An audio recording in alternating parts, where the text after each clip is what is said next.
ஆடி மாதத்தில் முதல் வாரம் இந்த கருமாரி அம்மனுக்கு நடக்கும். இது விசேஷம் என்னென்னா, இந்த சுற்று வட்டார அனைத்து கோவிலை விட இந்த கோவிலில் ஆடி மாதம் சிறப்பு.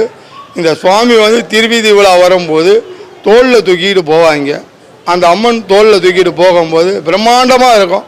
இந்த ஏரியா மட்டும் இல்லை, இந்த நுங்கம்பாக்கத்தை சுற்றி இருக்க இந்த கோவில் புஷ்பாலங்காரம் பண்ணாங்கன்னா அவ்வளோ பிரம்மாண்டமாக இருக்கும். பாருங்கள், அந்த அம்மனுடைய உருவத்தை பாருங்கள், எவ்வளோ பிரகாசமாக இருக்குது பாருங்கள், எவ்வளோ உயரமாக இருக்குது பாருங்கள். உங்களை நேரடியாக அம்மன் காட்சி தர மாதிரி இருக்கும். நீங்கள் அந்த அம்பாளை பார்த்து வணங்குங்க. கண்டிப்பாக உங்களுக்கு எல்லா விதமான நோய்களும் தீரும், எல்லா விதமான கஷ்டங்களும் தீரும், எல்லா விதமான பாக்கியங்களும் கிடைக்கும், சீரும் சிறப்பமாக இருக்க உதவும். பொதுவாக சொல்லப்போனால் இந்த கருமாரி அம்மனுக்கு இந்த இருதய நோய் குணப்படுத்தக்கூடிய சக்தி பவர் அவங்களுக்கு உண்டது. அது என்னுடைய அனுபவபூர்வமாக நான் காய்ச்சது. நிறைய பேர் இங்கே வேண்டின்னு போயிருக்காங்க.